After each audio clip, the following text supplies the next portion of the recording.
to one of my favorite books of the Bible, the book of Esther. Now, just a quick background before we jump right into it. So, the book of Esther, the story in the book of Esther, was set about 100 years after the Babylonian exile in the then Persian Empire, because remember that Persia had taken over from Babylon, and it was featuring Jews who had decided to stay back in the land. They didn't return back to their land, so they were living in Susa. Susa at the time was the capital city of the Persian Empire. And a fun fact about the book of Esther: God is not mentioned once in this book. There's no God mentioned, there's no prophecy, there's no prayer, silence. And the author of this book is also anonymous. Nobody actually knows who wrote it. It shows God's purpose at work, no doubt, because some people hear God isn't mentioned and it's like, skip. No, but his purpose is there, but he's behind the scenes the whole time. And it's a very exciting book, and let's just jump right into it. So King Ahasuerus, who is King Xerxes. I usually prefer to call him Xerxes, but I came to realize that the Xerxes is like a title, but his name was Ahasuerus. Ahasuerus. Yeah, let's call him that.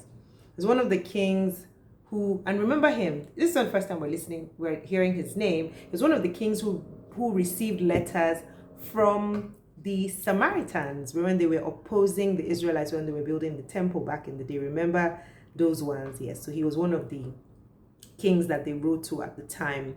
And this king, from the story, he appears to be quite an alcoholic. I don't know if you noticed that. He was always drinking, always partying, always like, I'm like, King, what's going on with you? And he was, very hedonistic in his rule. And then I also noticed that he was very dependent on others. I may have missed it, but I didn't see one thing that he did like he did well, okay, except for maybe ordering him as well. I don't want to get ahead of myself, but he always seemed like he was always relying on people to tell him what to do, or so maybe because he was even always drunk half the time. Anyway, going forward in the story, the ancient Jewish commentary suggests that the king's expectation. So remember, it started with him deposing his queen. So he was at this party. I'm not even going to say the story because it's an exciting book. Read it. So I'll just give you the lessons. Hopefully it will tantalize those of you that haven't read it to go back and read it. So the ancient Jewish commentaries suggested that him calling for the queen to come on parade and show off her crown was something that she had done before, or he had made her do, and then it wasn't just her crown. She was actually supposed to be walking around naked. Imagine that. And she probably had it at that point and said no. But then in this book, we will see lots of things that seem like coincidences that actually aren't. So because of what, she didn't do the king's expectation, and then he decided to depose her. Now, I noticed that the nobles gave advice to the king based on their own interests, because they're like, hey, before this Vashti, as we say here, will spoil markets for them, and their wives will start to disrespect them. They wanted to use her as a scapegoat, basically. So they made the king depose her and say, you know what, let's find new virgins. And it took the king 4 years to choose Esther.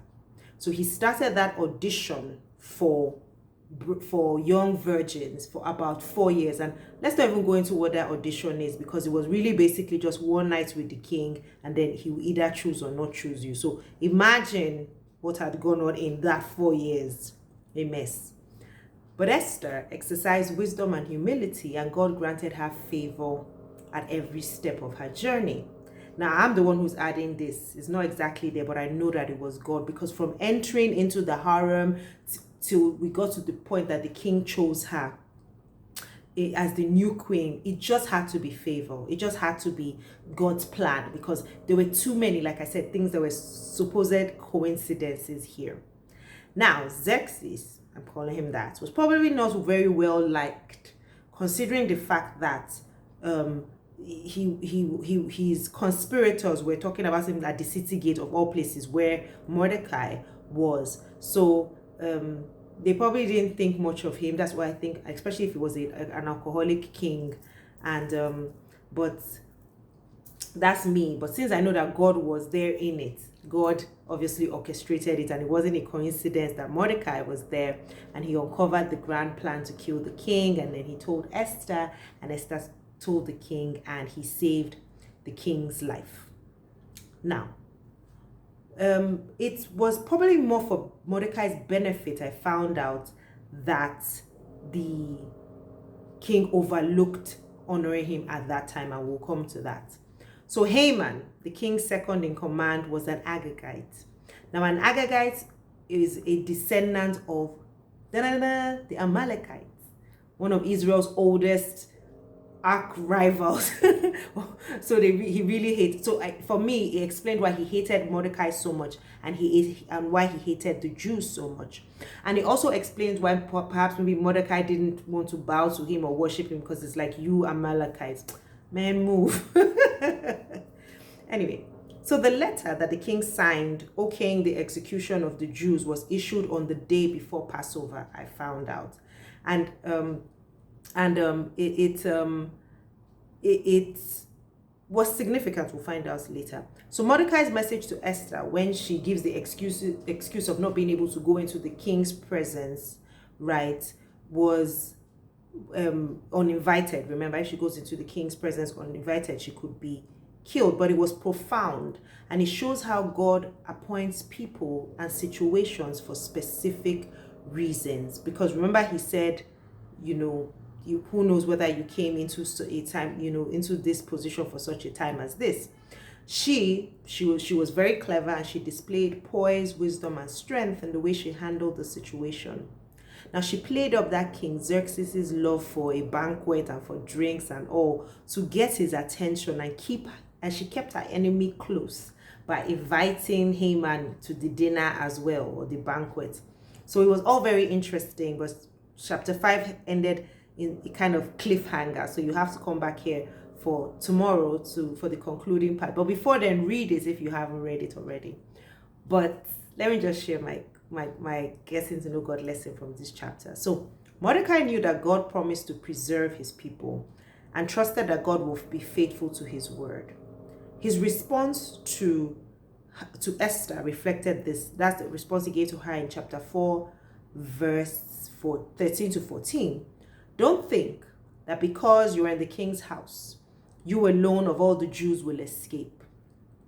For if you remain silent at this time, relief and deliverance for the Jews will come from somewhere else. So he was sure, even though it was a shaky time, it was an uncertain time, he was sure that the deliverance would come.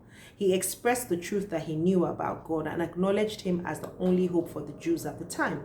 He trusted God even when he couldn't see him. Remember, there's no word of the God, Lord, there's no nothing. But he trusted that God's promise will still stand.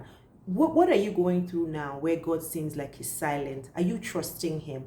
Read this book. Read this book. Read it again and read in between the lines to show you that there's some really powerful lessons here. And I'll be sharing more of those lessons tomorrow as we uncover the rest of the book of Esther. So I look forward to seeing you here. Thank you for joining me today. Have a wonderful day and God bless you. Bye.